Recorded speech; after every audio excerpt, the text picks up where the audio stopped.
தாய் தமிழ் உறவுகளுக்கு வணக்கம். மதிமுகவை உடைக்க திமுக புதிய பொறுப்பாளர் நியமனம் என்ற தலைப்பில் இந்த காணொளியை காண்கிறோம். மதிமுகவை உடைக்க புதிய பொறுப்பாளர் நியமனம் என்ற தலைப்பில் இந்த காணொளியை நாம் காண்கிறோம். மதிமுக 1993ஆம் ஆண்டு வாரிசு அரசியலை எதிர்த்து வைகோ இந்த கட்சியை ஆரம்பித்தார். அப்பொழுது 50க்கும் மேற்பட்டவர்கள் திமுகவிலிருந்து வைகோ நீக்கப்பட்டதை எதிர்த்து மனம் விரும்பி தன்னுடைய உடலில் மண்ணெண்ணெயை ஊற்றி தீக்குளுத்தி உயிரிட்டனர். தங்களுடைய உயிர்களை வைகோவுக்காக மாய்த்து கொண்டனர்.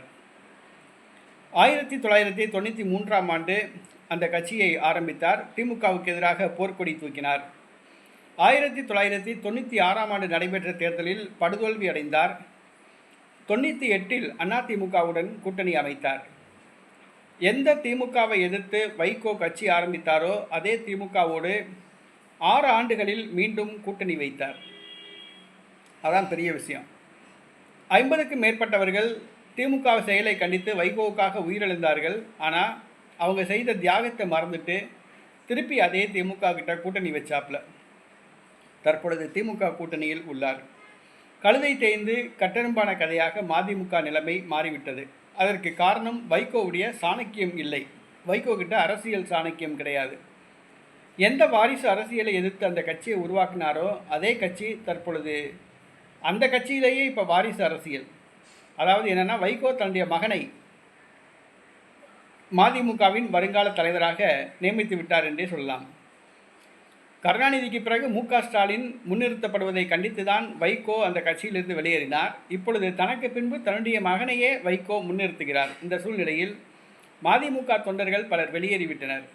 தற்பொழுது மதிமுகவிலிருந்து பலர் திமுகவில் இணைவதற்காக திமுக தலைமைக்கு அறிவாலயத்துக்கு பச்சை கொடி சிக்னல் கொடுத்தனர்.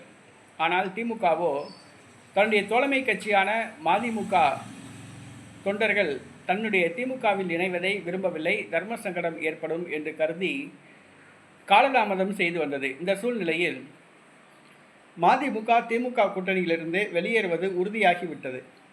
12 தொகுதிகளில் போட்டியிடுவோம் என்று துரை வைகோ கூறியுள்ளார் இந்த முறை. ஆனால் திமுகவோ மதிமுகவுக்கு 2 தொகுதிகள் தான் வழங்க முன்வந்துள்ளது.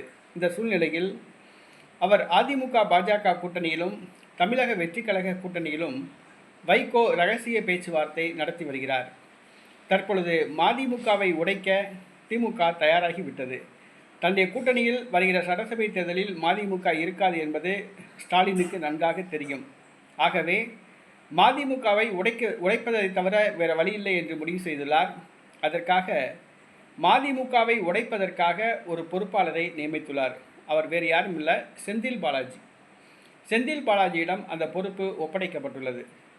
ஒரு சில நாட்களுக்கு முன்பாக கோயம்புத்தூரை சார்ந்த மதிமுகவின் முக்கிய தலைவரை அழைத்து வந்து அறிவாலயத்தில் திமுகவில் இணைத்தார் செந்தில் பாலாஜி. நேற்றைய தினம் கரூர் மாவட்டத்தில் உள்ள மதிமுகவை சார்ந்தவர்கள் 100 பேரை திமுகவிற்கு அழைத்து வந்து கட்சியில் இணைத்தார். தமிழகத்தில் உள்ள ஒவ்வொரு மாவட்டத்திலும் மதிமுக அதிருப்தியாளர்களை அழைத்து கட்சியில் இணைக்கும் பொறுப்பு செந்தில் பாலாஜியிடம் ஒப்படைக்கப்பட்டுள்ளது. செந்தில் பாலாஜி இந்த பணிக்கு தகுதியானவர் என்று கருதி திமுக அவரை நியமித்துள்ளது. செந்தில் பாலாஜி மதிமுகவை உடைக்கும் வேளையில் இறங்கியுள்ளார். தேர்தலுக்கு முன்பாகவே மதிமுக கூடாரம் காலியாகிவிடும் என்று எதிர்பார்க்கப்படுகிறது.